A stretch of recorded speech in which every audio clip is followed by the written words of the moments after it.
നല്ല ചൂടുള്ള കപ്പയോടൊപ്പം ഒരു കട്ടൻ ചായ അടിച്ചാൽ എങ്ങനെ ഇരിക്കും? നല്ലൊരു കപ്പപ്പുഴുക്ക് ഉണ്ടാക്കാം. ഫ്രോസൺ കപ്പയാണ് എടുത്തിട്ടുള്ളത്.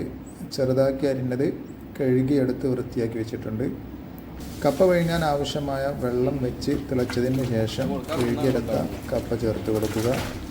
കപ്പ ചേർത്ത് ആവശ്യത്തിനുള്ള ഉപ്പും ചേർത്തതിന് ശേഷം അടച്ചു വെച്ച് വേവിച്ചെടുക്കണം. അരമണിക്കൂറിൻ്റെ ഉള്ളിൽ കപ്പ വെന്ത് വരുന്നതാണ്. അതോളം അടച്ച് വേവിച്ചെടുക്കണം.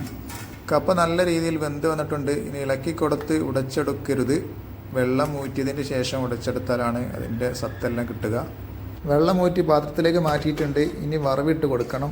വെളിച്ചെണ്ണ വെച്ച് കൊടുക്കുക. വെളിച്ചെണ്ണയിൽ തന്നെ വറവിട്ട് അതിന് രസം ഉണ്ടാവുള്ളൂ. കടുക് പൊട്ടിച്ചിട്ടുണ്ട്.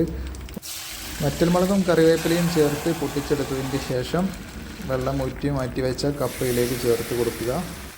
ഇളക്കി കൊടുത്തൊന്ന് ഉടച്ചെടുത്താൽ നമ്മുടെ അടിപൊളി കപ്പപ്പുഴുക്ക് റെഡി ആയിട്ടുണ്ട്. നല്ല മഴ പെയ്യണ സമയത്ത് ഒരു ഗ്ലാസ് കട്ടൻ ചായയും ഈ ഒരു കപ്പപ്പുഴുക്കുണ്ടെങ്കിലുണ്ടല്ലോ പറയും വേണ്ട.